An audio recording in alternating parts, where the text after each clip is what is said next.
So welcome back to our podcast, and I'm here with my friend Greg DeMarco. And today we're going to start something a little bit different. And over the next several weeks, we're going to explore the book by John Maxwell, 15 Invaluable Laws of Growth. And Greg and I both we're part of the John Maxwell team, or are part of the John Maxwell team. I guess they changed the name of it now, so it's the Maxwell Leadership Team. Leadership. Yeah, that's right. So part of that is, the 15 Invaluable Laws of Growth is one of John's most popular books, and we thought how important it would be, for people that are getting started in sales to recognize that how growth actually works, for them and what they should be looking at.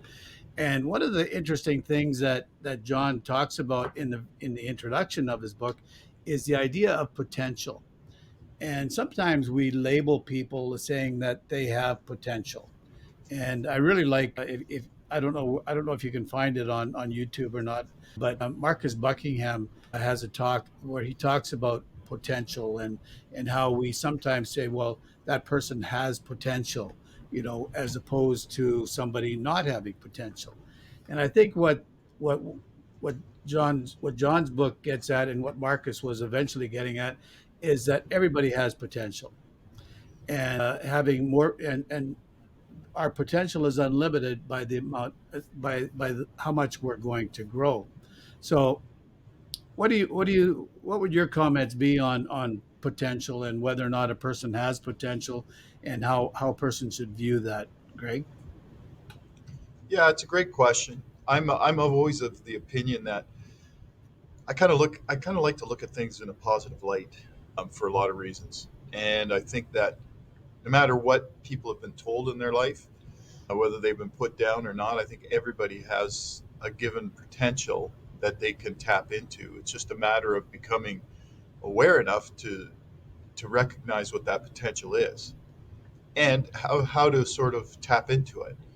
And that's how I kind of see things. And a lot of that, in my opinion, comes down to self awareness and then building a plan or clarity about what that means to you. Like how do you see yourself in the future? But potential, I think, is everything, is something that everyone has, regardless. I just think it's a matter of being able to get to a point where you have enough self awareness to understand that, hey, you know what, there's something better for me in life. And maybe I should tap into that. Maybe I should figure out how to grow that. Yes, self-awareness, I would say, is very important, and I think one of the areas that self-awareness is important is when we understand what our strengths are. And our potential lies in our strengths. And when we recognize what our strengths are, then we can develop the potential that they give to us. So the number one law, the first chapter of the book, 15 Invaluable Laws of Growth, the first law is the law of intentionality. And that's, just, kind of what you gave us a great segue into that, when you said that being intentional about how you grow, but what does intentionality mean in the context of personal growth? I mean, how does a person apply intentionality to their personal growth? Yeah, so I look at it this way. We do a lot of masterminds and teaching and workshops around this whole concept. And it's all about really setting clear goals and having an idea as to what direction you want your life to go in. So if you're looking at it in terms of, your professional life, sales, for example, if that's what we're talking about, or just personal growth, setting clear goals is extremely important. And in order to do that, it's what we already sort of tapped into there is the self awareness. What are my skill sets? What is it? What are my strengths? But Yes. it, sorry, it has a lot to do with mindfulness too, right? Being in the present moment. Yeah. So part of being intentional could be a journey of self-discovery and understanding what your strengths really are. That would be a good place to start. I think so. Yeah, Yeah. I do. I think, because from there grows like this mindfulness idea too of basically being present in the moment without having judgment on what's going on. It's being open minded about things leads to where is it I want to go, and what kind of plans do I need to put in place, and then what, not only the plans, but what actions do I need to take? How do I start this? And a lot of it has to do with being adaptable. Can I have to adjust course because things are going to happen. These are all sort of cookie crumbs to the self discovery part, and actually getting to a goal. Yeah. So once you have that goal, once you have that direction, once you have that idea of where you want to go, then you like I always like to look at it and say, if I want to accomplish something, that accomplishment is going to be bigger than where I am today, bigger than who I am today. The person that accomplishes that is going to be a bigger person than the one that who I am today. So I look at it and say, okay, how do I have to grow in order to get to that spot? John calls them gaps in the book. That's right. He talks about the the different gaps. The gap between where you are today and where you want to be in the future, and how do you fill that in. And I think that's part of the growth is you're intentional about setting up a plan on how you grow from to get from here to there. Yeah, yeah, I think it's really important, and all the things that we're talking about is extremely important with regards to getting to that goal. Self reflection is another one. Is being able to sort of sit down and sort of view your progress. How am I making out? Is it measurable? Are there changes? Look at your experiences and adjust course where you need to. And these are all very important, and John talks about that in the book as well. It's really a great chapter for getting started in that journey that you want to take in your life, right? Yeah, I know. I'm the next the next chapter and law is my favorite, I think. And I always think, why didn't he start with that one first? Because that one's the law of awareness. We'll talk about that next week, so we won't talk about it now. But anyway, it's I think that there's a lot that we can do as salespeople, and when I think about a new salesperson starting in the business, you have to look at it and say, okay, what skills do I need to accomplish what I want to accomplish? You were in yacht sales or boat sales, and I'm one of the skills that you would need in that type of sales, I'm assuming, would be knowledge of your product. Like product knowledge is a skill. I think in acquiring that skill, it takes is a definite plan. So you have to be intentional about acquiring that skill. What other skills would you think you'd have to be, or have you experienced, or do you think would be important to acquire for a salesperson or somebody that's starting out in business on their own?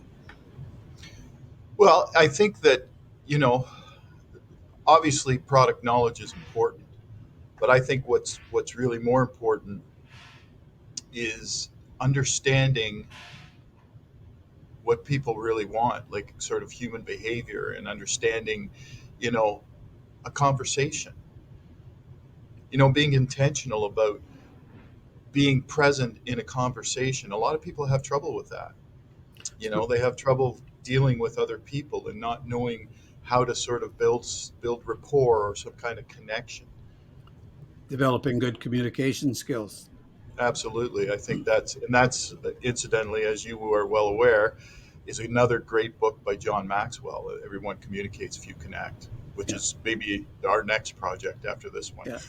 Yeah, no, that's a great book. I mean, it's Yeah, just in the title, everyone communicates. We're yeah, communicating, but are we really connecting? Are we yeah, connecting? And we're trying to communicate with you. Are we connecting with our audience? yeah. are you getting value out of what we're offering?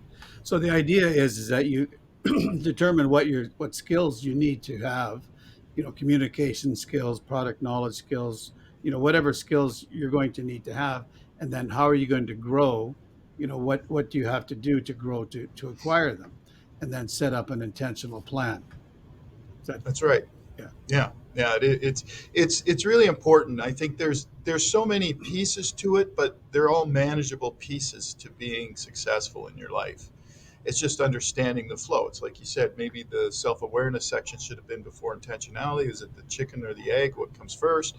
The reality is simply this: there are pieces to to this success that we want in our lives. How I think first and foremost, there's a self-awareness that has to happen, and then there's an intentionality that goes with it. What is it we want to do? If we're here and we want to be here, then how do we get there? And what are the steps we need to take? And that this book is actually instrumental, I think, for a lot of people if they want to get to the next phase. Well, what I really like about the book too is that he has some practical, practical things that you can actually do, that give you some ideas, on how to accomplish what you want to do. I know in our business, you figure, like, for instance, if I wanted to do 30 sales a month or 30 sales a year, which would be very, very busy, I need to figure out how many contacts do I need to make. I need to figure out how many appointments do I need to make. I need to have a plan. And then I have to say, okay, these are different things that are going to fit into my plan. But I've got that, productivity goal that I've set. So now I have to say, okay, what are the tasks? What are the activities that I'm going to need to do every day in order to achieve those goals? And I think that's the law of intentionality. Being intentional about setting up a business plan is another part of it. And being realistic about it too. I mean, we all get anxious and excited about what our roles are and what we want to do, but what is a realistic goal? Is 30 homes a year realistic, or is 20, or is 40? And understanding the things within that sphere that are going to affect you doing your job. So you have to be aware of, it's like a furniture salesman. There's 10 people, 10 salespeople, and is there a specific system in place? It's not like you can just go out and greet all the customers coming in the door and you just take all of them. You've got other people in the office that also feed off that.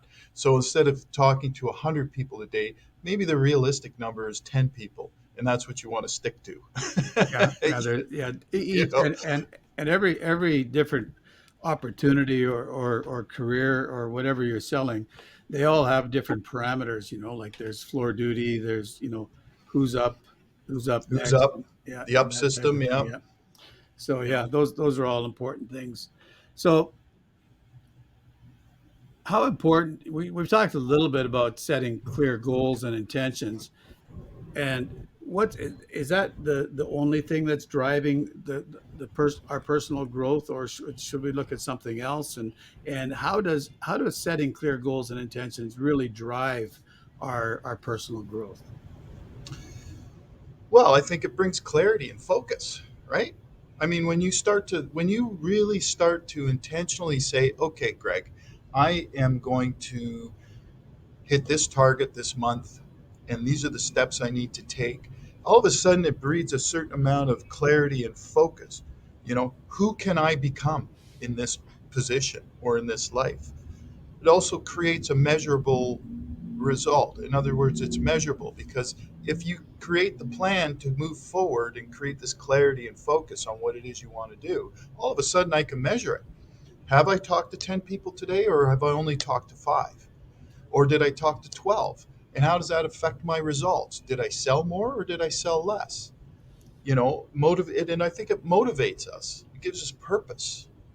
And Yeah. what does it do then if it motivates a purpose? It gives us confidence and self-esteem because now we've got an actual plan and it's working. You see what I mean? Yeah. That's kind of where I think it forces sort of life. It focuses on allows you to be self-reflective on what it is you're doing, right? I think one of the things when we say we talk about goal setting, I think it's natural as salespeople, we think in terms of production. If I say, what are your goals? If I ask a new realtor, what are your goals for this year? The goal they might say is, well, I want to sell one house a month. That's my goal for the first year, my first year in business. And I think that's a good goal for somebody, 1 year in the business. But I also think that we need to say, okay, what other goal do you have to set for yourself so that you can achieve that goal? And that's a personal growth goal. So I think that's where we're intentional about the type of goals that we're setting. So there's productivity goals, and then there's growth goals, like we talked about earlier. Who are you going to become in order to achieve your goal? And that's very important. Yeah, I think you're right. I think you're bang on. We have to start with ourselves first, always, anyway, right? Where are we headed? What are we doing? Because if we're not self aware enough for our own selves and our own personal growth, I think Listen, Don, life is all about continuous learning. I don't care who you are. It's if you want to personally grow, which will affect your professional growth, you're continuously learning about things that are going on. And I think what it does by doing that, I think it breeds resilience and it breeds adaptability in what we do and who we are, and it makes us stronger, gives us stronger character, I think, and that's a really sure sign to success, in my opinion, and it becomes more like a lifelong pursuit. Yeah, I like what you said there. I think about I keep thinking about real estate because I've been doing that for 39 years. But one of the things that where you need the resilience is when the market changes. So today they're talking about lack of inventory. They talk about higher interest rates. They talk about all these different things that are high prices that are affecting the real estate market. A couple of years ago they were talking about low interest rates. They were talking about lack of inventory, and like it's the market changes, and it changes dramatically, right? So the graph that you look at in real estate sales, it's just up and down, up and down, up and down, and every month is different. So you have to have the resiliency, because it's not all I one of the interesting things that I found in today's newer realtors is they come into the market expecting that they would list a house, and that the house doesn't sell in 2 weeks, then that something's going on, something terrible has happened. And I remember when I started 39 years ago, we were happy if we got the house sold in 60 days. That's why we took 60, 90, 120-day listings, because you wanted to be able to have the opportunity for it to be presented to the market, and then get the best possible price for your client. So the idea of selling within a couple weeks or a couple days even is a more recent phenomena. But to go through the change now of where the market is slower, like our average days on market now is up to 45, maybe 45 days, 30, 45 days, and that'll vary per area. But that can really throw you off, because if you've only been in the business for 5 years, you haven't really seen that. You don't understand that sometimes it does take longer to sell. So having that resilience and having had a personal growth plan and Right. set those plans, you've developed that resilience and self-confidence that you can continue going. Yeah. Yeah. Well, I think it's a great point, and in the end, I think what it does is foster all everything you said is correct. And what it does is it helps a person develop in their own position and what they want, building confidence, self-esteem, and I think it creates a huge sense of well-being and fulfillment for somebody. Yeah. You know, as they continue to grow in what it is they're trying to accomplish. Right. So thanks, Greg. I think we want to encourage everybody to get the book. It's been out for a while. It's not a difficult read. It's an easy read, and there's some Yeah. good practical ideas in there. And develop a personal growth plan. Today there's lots of resources that you can have online, and they're easy. They're much easier to come by than when we started. I mean, when we started, they had things called cassette decks. Yeah, Now you're dating us, really. yeah. Well, I didn't say 8 tracks anyway, but Yeah, no. but I was just a little boy when the eight tracks came yeah. out, by the Okay. way. Well, I had one in my car, so I know what you're like. Anyway, so thanks again, Greg, and I look Thank forward to you. our meeting again when the next episode, when we talk about the law of awareness. That's So perfect. Thanks, Don. Great session.